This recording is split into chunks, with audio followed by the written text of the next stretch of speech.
Hello guys, what is up? I'm gonna close this and today I'm bringing you the official Nami guide. I gotta say she's probably one of my most favorite supports. I've got a couple games that I played with her, and I had one game I was straight up like 1-1 and 28 I think, and it was like that wasn't really uncommon because I've pretty much just been dominating with her since she came out yesterday. And even in the PvE, I knew she was pretty crazy, but without further ado, I'm going to just go over her moves. So her passive is Surge and Tides. When Nami uses an ability on the champion, they gain movement speed for a short duration. This is her Q. The Aqua Prison sends a bubble toward a targeted area, dealing damage and stunning all enemies on impact. And this will make a cool little effect too, it like raise them up in the air. Ebb and Flow unleashes a stream of water that bounces back and forth between allies and enemies, healing allies and damaging enemies.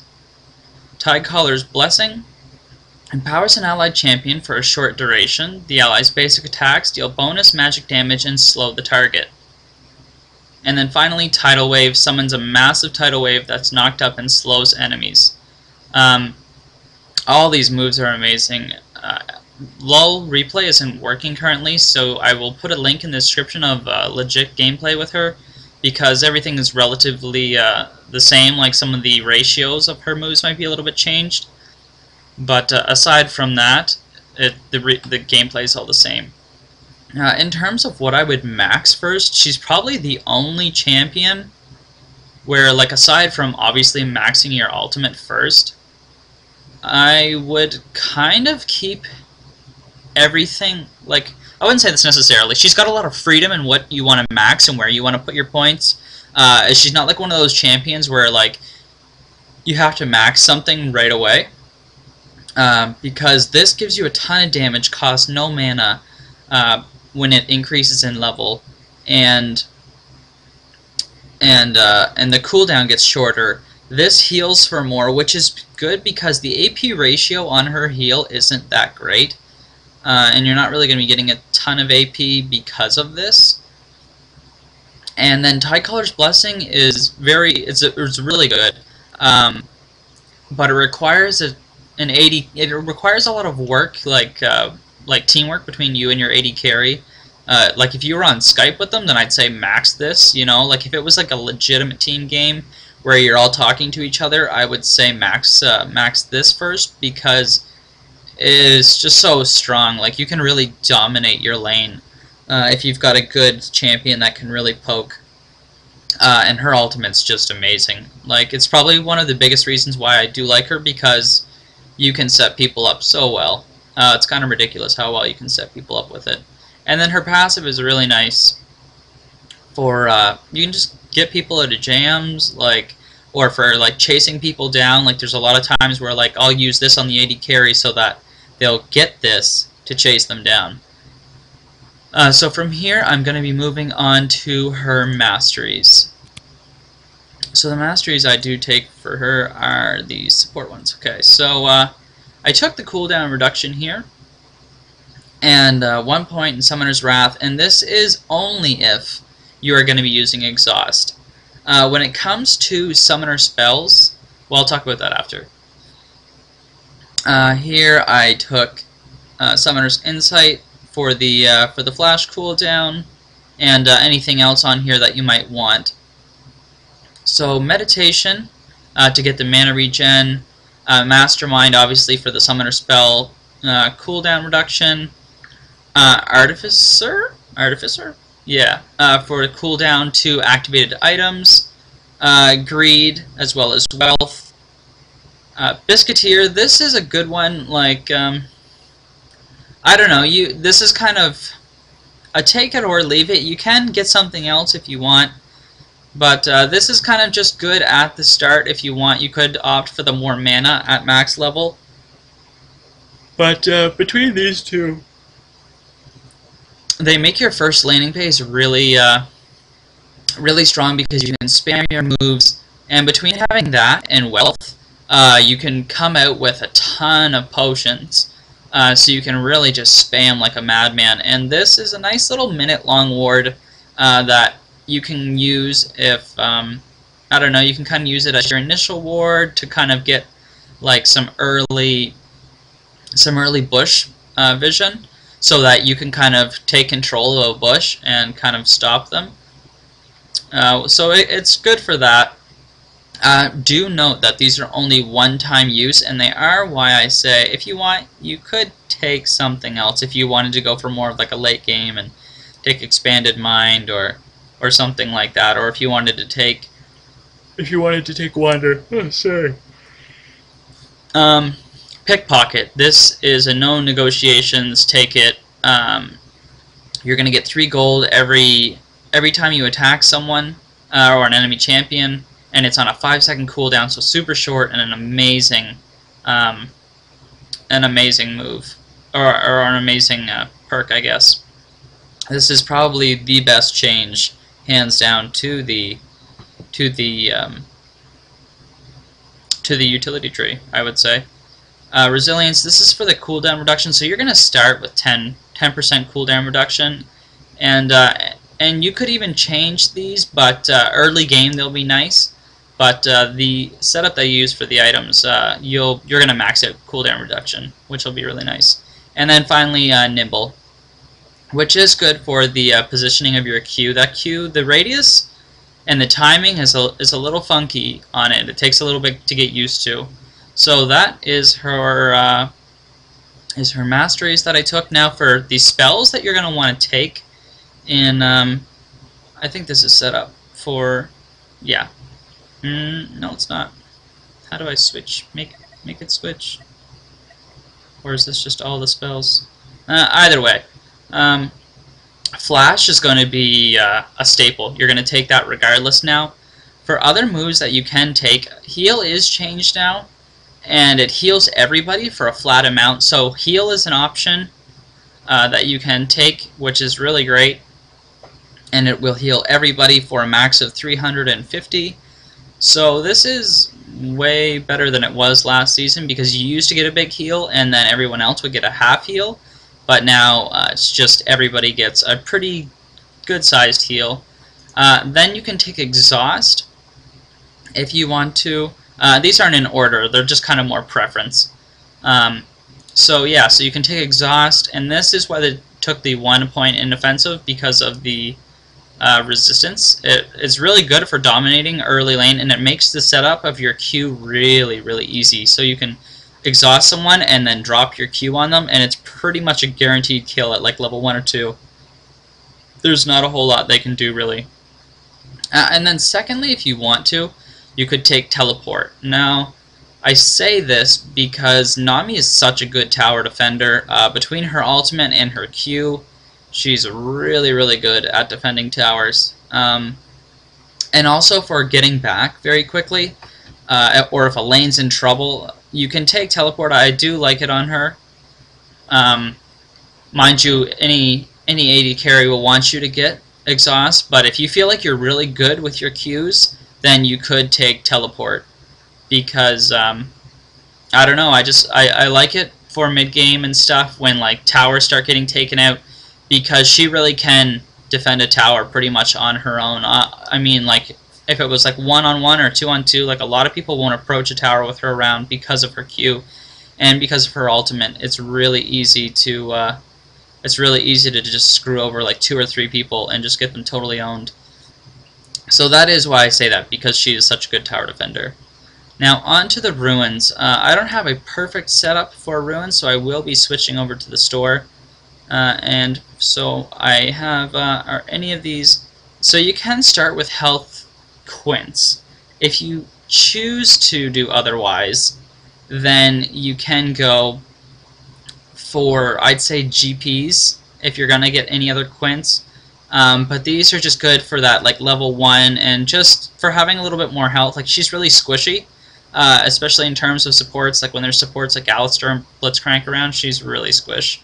Or Leona too.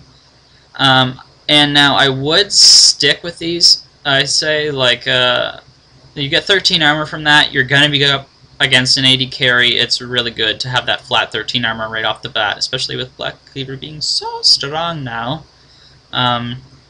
You'll just get totally destroyed by about 10-15 minutes when they get Black Cleaver. Now, after this, I will check at the store because I don't have these runes, but I want to show them to you guys.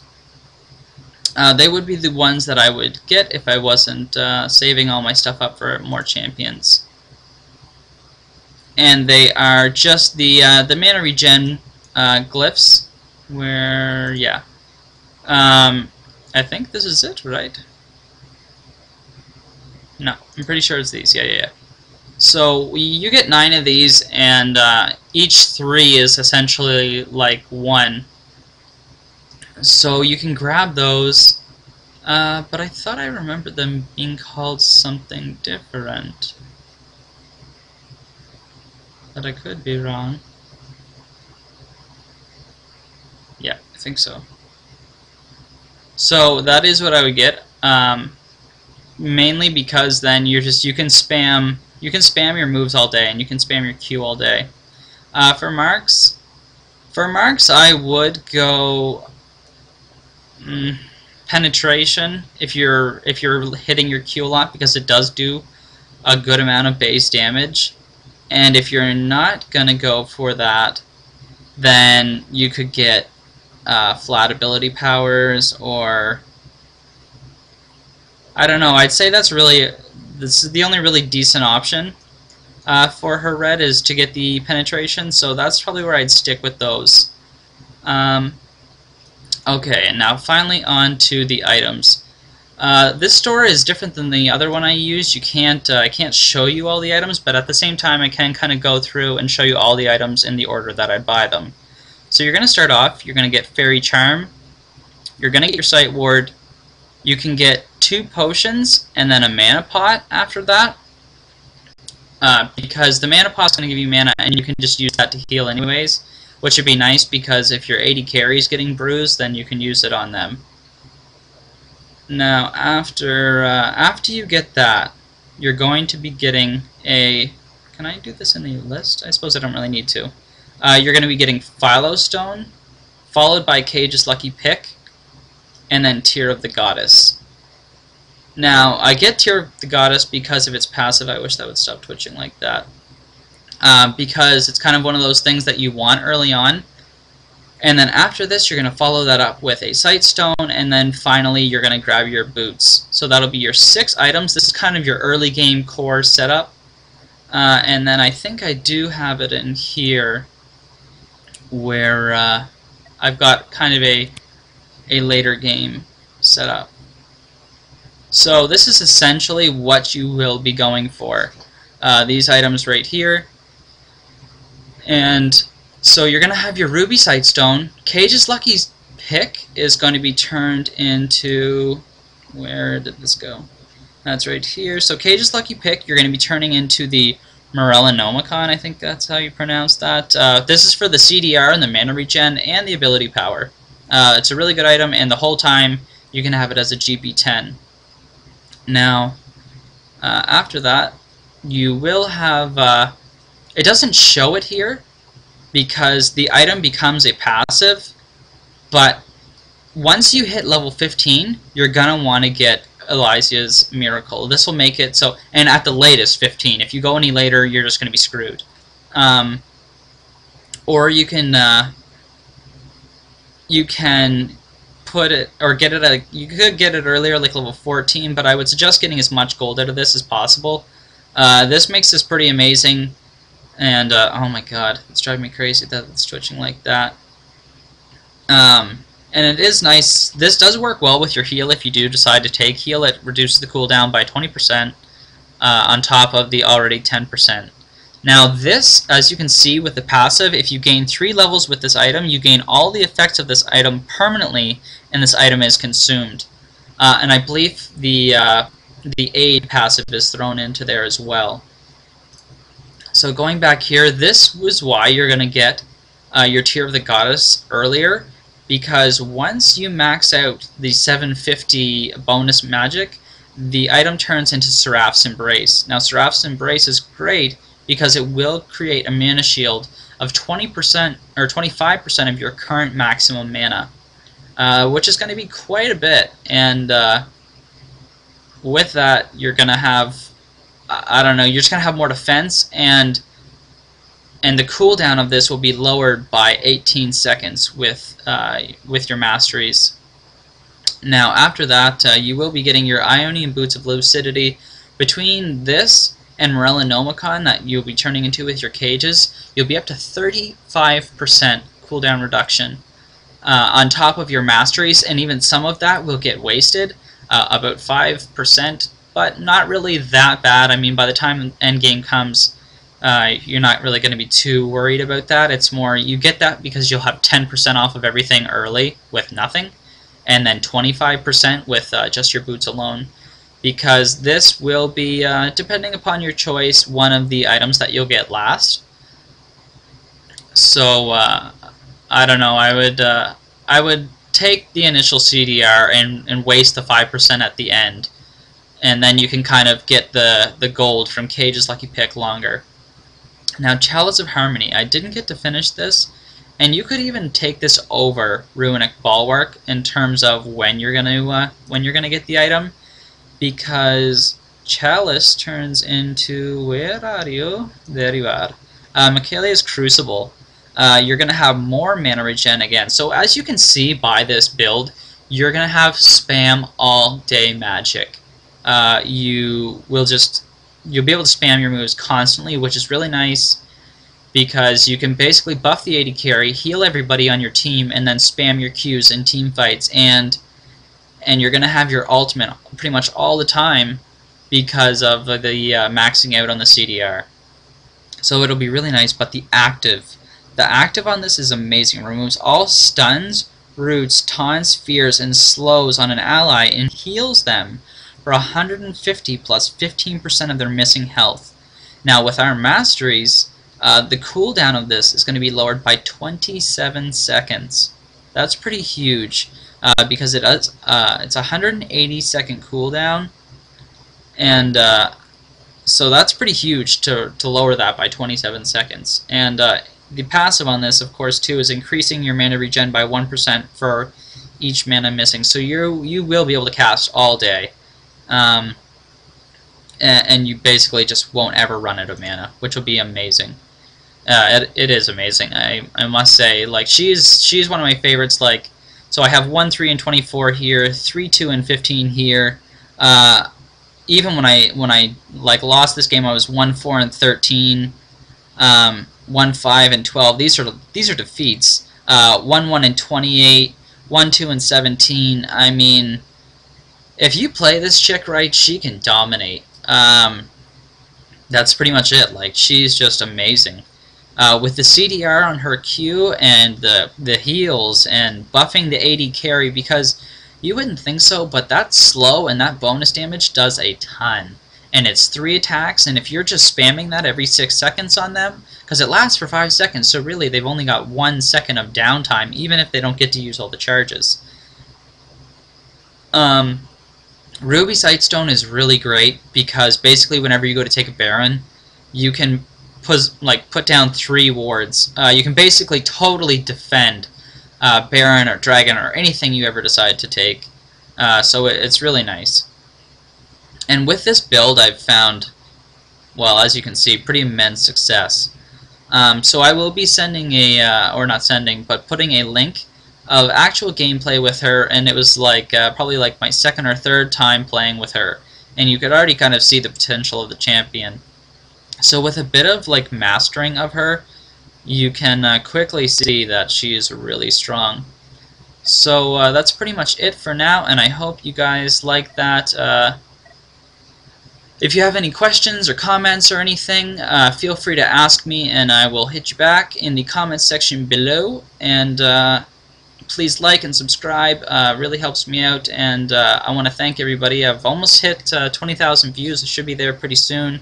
So thanks for watching and tuning in, and I'm going to be trying to get some more guides done. I'll be done school soon for the semester, and so if you guys have any anybody you want me to show you a guide of or make a guide of, then let me know, and I will do that, because soon I'll be getting my new computer, which I'm so excited to get, because I don't know, this one's just kind of getting old with how crappy everything has been. Um, all those items are pretty much staples, I would say. But yeah, if you've got any other ideas for any other items, then feel free to tell me, and maybe I'll try them out and test them and see if they're any better than this build. But so to show you guys again quickly before I go, I suppose you can always kind of pause it. But so here is pretty much the build, and 2 of these items will be changed, and one of them is now buffed that you can't see. But anyways, there you go. Hope you liked the guide, and I'll see you guys next time.